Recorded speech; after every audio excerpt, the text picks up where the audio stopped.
Tony, thank you so much. It is great to be here at the Gambier Saleyards. It's been terrific to be here since last night. It was great to be at a dinner hosted by you and Dan Tian, the member across the border, for 560 people last night, and I know that was something that really infused local supporters of the Liberal Party, and today I've got a very full round of meetings, and there'll be a community forum in an hour or so's time. But yes, it is good to be here at the Saleyards, and as is very clear, the cattle industry in particular has picked up massively under the coalition government.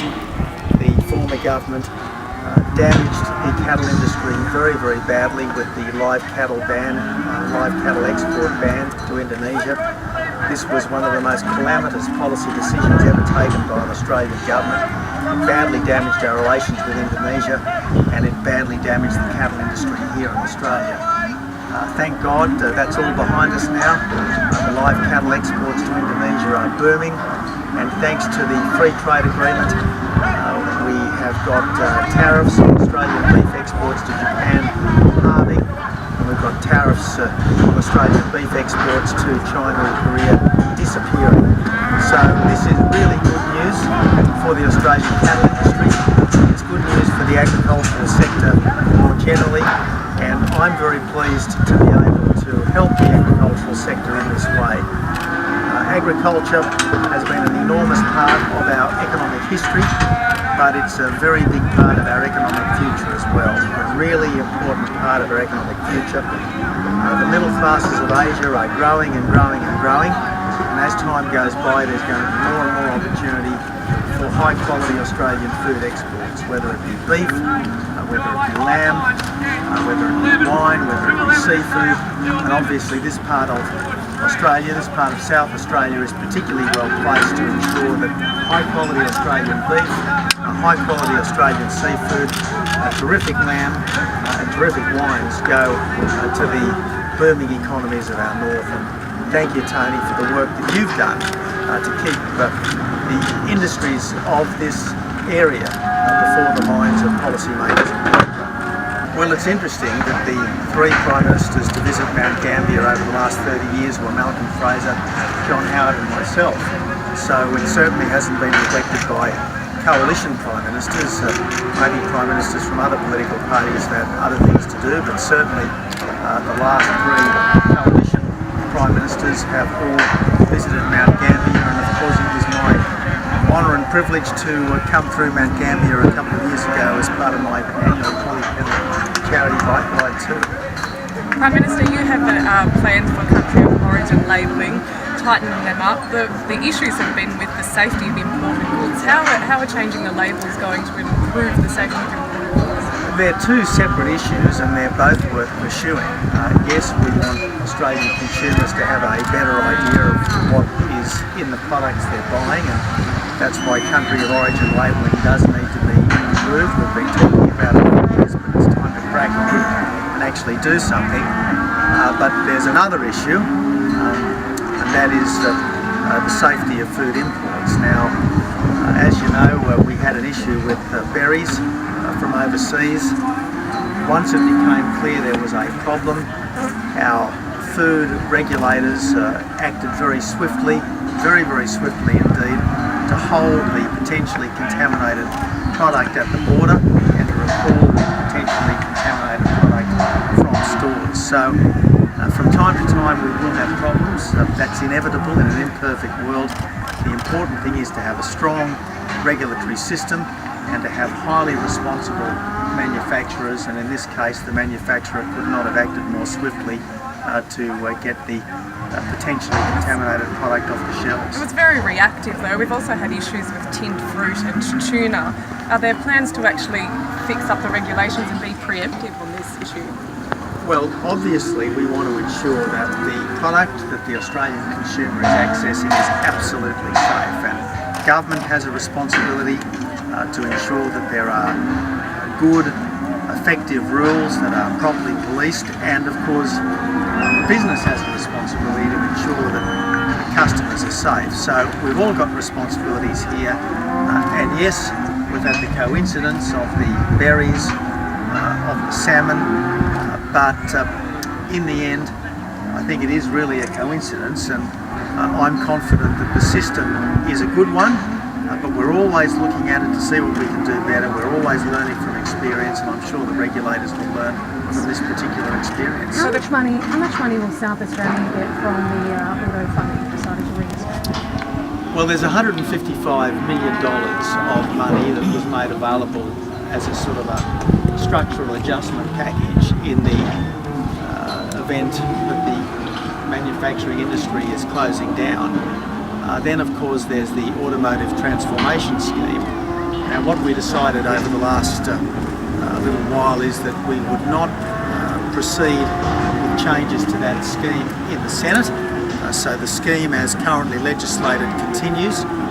As the local manufacturing industry winds down, obviously there will be changes to the disbursements under that scheme, and all of those figures will be available in the budget in a few weeks' time. Prime Minister, a big issue down here is unconventional gas exploration or fracking. A lot of the community are against it. What are your thoughts on this issue? Look, I'm not theological about this.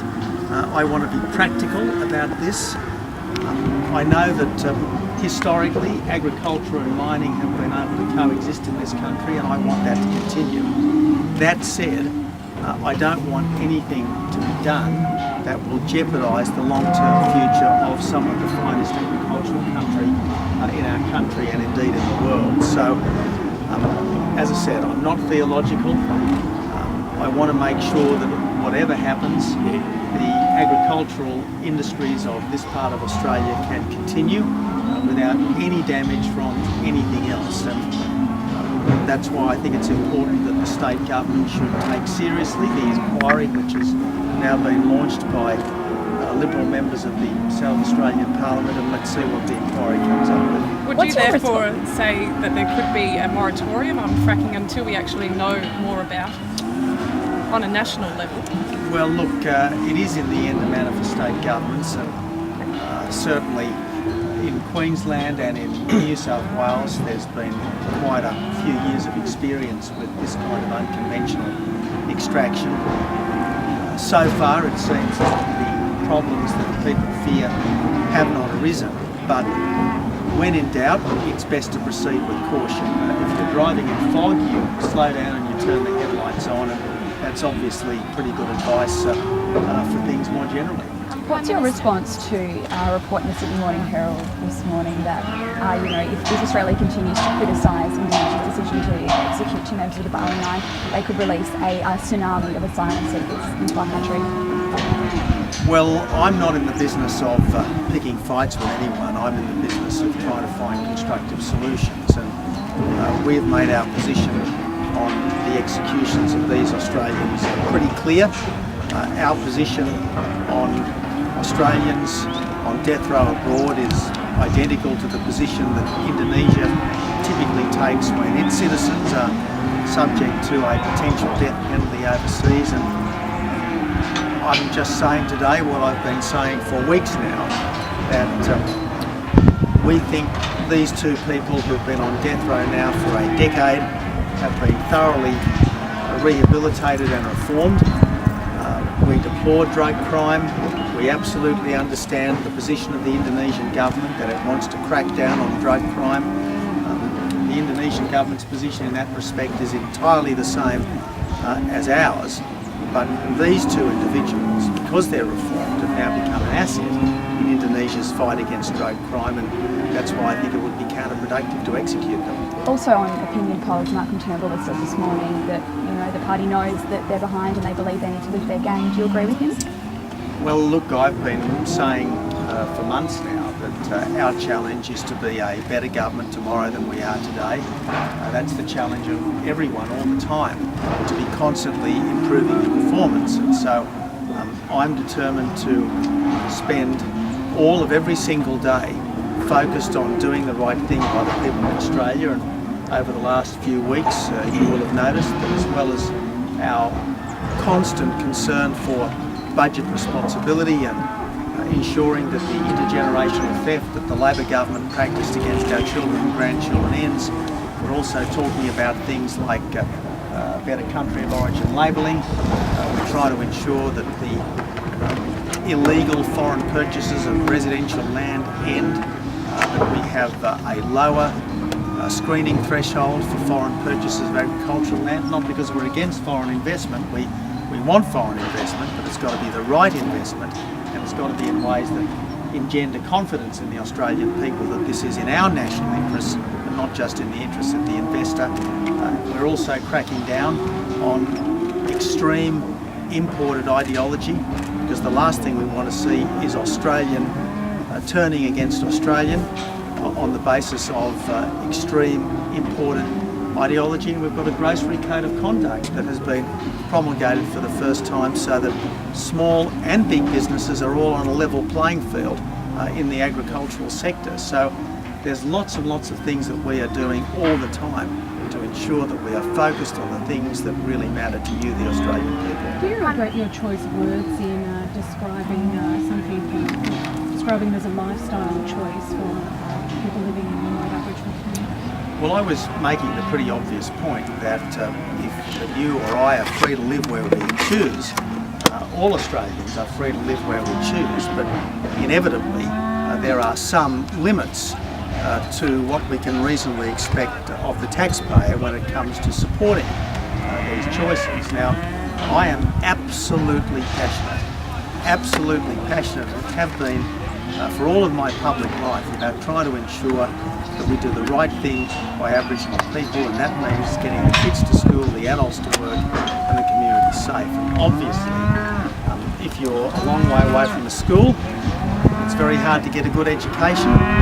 Aboriginal leaders acknowledge this. This is one of the reasons why so many Indigenous kids go to boarding school. If you're a long way from jobs, it's very hard to get work, and again, Aboriginal leaders acknowledge this in trying to ensure that the poison of sit-down money is ended. And I certainly very much support Aboriginal leaders in trying to ensure that we've got kids at school, adults to work, and community safe. Can you see why some people are finding that language offensive? Well, look, you know, I had a lively discussion with a fairly feisty journalist on air in Kalgoorlie radio, and it was a lively discussion, and I'd invite people to listen to the discussion in its totality, to look at my record in its totality. I don't think there are too many Australian Prime Ministers who took the national government for almost a week to a remote Aboriginal community. I did it last year. It's my intention to do it again this year, and so I'm very comfortable with my credentials when it comes to doing the right thing by the Aboriginal people of Australia. The South Australian government have put out an advertising campaign against cuts to pensioner concessions. Is there any chance you'll back with that? Absolutely and utterly dishonest campaign. Now, look, I'm happy to work with the South Australian government, and you know, I have worked with Premier Jay Weatherall to improve the infrastructure of Adelaide with the North-South Road corridor.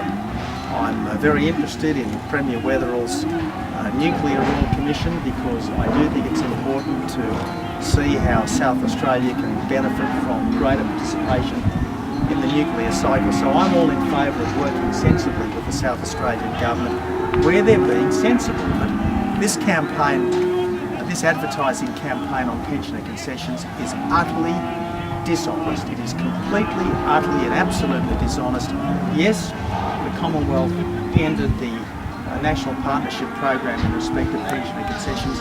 That was 10% of the cost of pensioner concessions, and it was a very small price for the states to pay given the budgetary situation that we found ourselves in last year. Every other state has continued pensioner concessions, and for the South Australian government to stop them, save itself hundreds of millions of dollars just because tens of millions of dollars were no longer coming from Canberra. It's really dishonest, and frankly, they should not be wasting taxpayers' money to promote lies, and if they're not careful, there'll be a taxpayer-funded truth campaign to counter these lies. Prime Minister, the Trans-Pacific Partnership, we heard from Trade Minister Andrew Robb. He said it was going to come through by mid-March. How is that looking? Well, it's an important free trade initiative, and I hope we can get it done as quickly as possible. We're certainly hopeful of getting it done by the middle of the year. I think it is close to concluding, but as always, when these negotiations go down to the wire, there are always some difficult issues, and we're determined to ensure that we get better access for our agricultural exporters to the United States in particular. What are the barriers? And we also want to ensure that we maintain the protections of the pharmaceutical benefits scheme that we were able to negotiate as part of the free trade agreement with America. So what are the barriers? Thanks everyone.